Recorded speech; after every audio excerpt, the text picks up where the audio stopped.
ako mapadayon ni mangit-ngit nga panaw. Gibati ko ang kasakit ug ang tumakauhaw. Bisan pa man may nagpabiling pagtuong gikuptan, maoy nagapadasig ning tanan, kasakit wala igsapayan, kay kinabuhi maoy ibugti.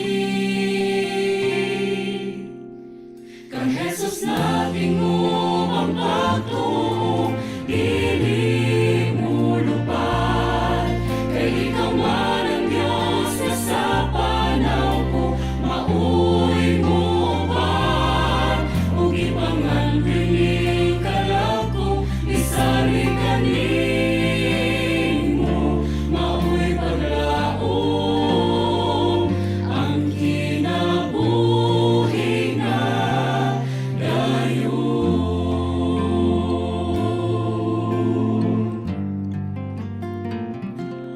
Hangtod karon